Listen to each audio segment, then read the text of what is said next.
الحمد لله رب العالمين، والصلاة والسلام على سيد الأمين وعلى آله وأصحابه ومن تبعهم بإحسان إلى يوم الدين. أما بعد،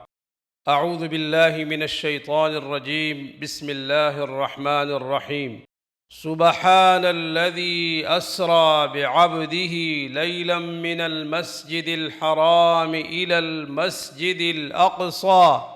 الذي باركنا حوله لنريه من آياتنا إنه هو السميع البصير. سامعین کرام اور میرے بھائیوں، مسلمانوں، دوستوں، بہنوں، بھائیوں، سب کو رسول اللہ صلی اللہ علیہ وسلم کی سیرت آپ حضرات کے سامنے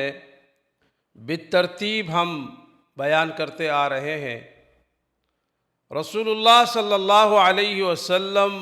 کے ساتھ جو 3 ایسے واقعات ہوئے، جس میں ایک شعب ابی طالب اور اس کے بعد عام الحزن یعنی غم کا سال، جس میں رسول اللہ صلی اللہ علیہ وسلم کا ایک بہترین اور مکے کے شہر میں سب سے زیادہ قریب ترین جو رشتہ تھا، ان کے چچا جو دنیا سے چلے گئے، اور اس کے بعد رسول اللہ صلی اللہ علیہ وسلم کی ہم سفر، آپ صلی اللہ علیہ وسلم کی دل کی قریب ان کی بیوی اور امت کی ماں خدیجہ الکبریٰ رضی اللہ تعالی عنہا، وہ بھی دنیا سے چلی گئی۔ یہ بہت ہی زیادہ 2 دردناک ایسے غم آئے آپ صلی اللہ علیہ وسلم پر، جس کے وجہ سے اس سال کو غم کا سال قرار دیا گیا۔ یعنی آپ صلی اللہ علیہ وسلم پر یہ جو 2 واقعات آئے، یہ انتہائی دکھ درد کے واقعات تھے، جس کی وجہ سے ان کو عام الحزن کہا جاتا ہے، غم کا سال۔ اس کے بعد رسول اللہ صلی اللہ علیہ وسلم کا سفر طائف، اور طائف میں آنے والے ایسے واقعات جو انتہائی دردناک اور انتہائی دکھی ایسے واقعات پیش آئے رسول اللہ صلی اللہ علیہ وسلم کے ساتھ، جو اور زیادہ تکلیف دہ آپ صلی اللہ علیہ وسلم کے لیے، ظاہری بھی اور باطنی بھی، یعنی دلی طور پر بھی آپ صلی اللہ علیہ وسلم نے اس پر صبر کیا، اللہ کی رضا کو اپنے لیے ایک بہترین نمونہ قرار دیا، اور آپ صلی اللہ علیہ وسلم نے طائف کے لوگوں کو دعائیں دی بجائے بد دعا کی جو وہ پیش آئے۔ وہاں کے سردار، وہاں کے بچے، وہاں کے لوگوں نے آپ صلی اللہ علیہ وسلم کے ساتھ جو کچھ کیا، بجائے اس کے کہ اس پر آپ صلی اللہ علیہ وسلم اللہ سے ان کے لیے سزا یا بد دعا فرماتے، نہیں فرمایا، بلکہ حکم بھی آیا کہ آپ حکم کیجئے،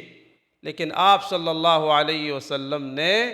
ان کے لیے دعا فرمائی کہ اللہ اگر ان میں کوئی ہدایت پر نہیں آتا تو ان کے اولادوں میں کوئی نہ کوئی اسلام کے لیے اور اس ہدایت پر آ جائیں گے کہ جو دین اسلام کی خدمت کریں گے اور دعوت اللہ کو، اللہ کی دعوت کو اور وحدانیت کو عام کریں گے۔ جب رسول اللہ صلی اللہ علیہ وسلم کی واپسی ہوئی، اور اس سے پہلے ہم نے وادی نخلہ کا جو واقعہ بتایا، اس کے بعد آپ صلی اللہ علیہ وسلم پر اللہ جل جلالہ کی طرف سے ایک عظیم اور بہترین ایک ایسا معجزہ آپ صلی اللہ علیہ وسلم کے لیے جو تمام انبیاء پر کسی پیغمبر کو اللہ نے یہ معجزہ نہیں عطا فرمایا، اور وہ مقام اللہ رب العالمین نے دیا جو کسی اور پیغمبر کو وہ مقام حاصل نہیں ہے۔ اور وہ ایسا معجزہ پیش آیا آپ صلی اللہ علیہ وسلم کے زندگی میں مکۃ المکرمہ کے اندر، جو آپ صلی اللہ علیہ وسلم کے لیے خوشی کا اور اللہ رب العالمین کی محبت کا اور قربت کا ذریعہ بنا۔ وہ واقعہ ہے واقعہ معراج، جو اس آیت کے اندر سورہ بنی اسرائیل کی جو شروع کی آیت ہے، جو ہم نے آپ حضرات کے سامنے پڑھی ہے، سبحان الذی اسریٰ بعبدہ لیلا من المسجد الحرام الی المسجد الاقصی الذی بارکنا حولہ لنریہ من آیاتنا انہ هو السمیع البصیر۔ اس آیت کے اندر چونکہ مفسرین نے لکھا ہے کہ یہ آیت اس وقت نازل ہوئی جب آپ صلی اللہ علیہ وسلم معراج کا سفر کر کے واپس تشریف لائے، تو یہ واقعہ بعد میں بیان کروں گا۔ پہلے آپ صلی اللہ علیہ وسلم کا واقعہ معراج آپ حضرات کے سامنے رکھتا ہوں۔ حضرت انس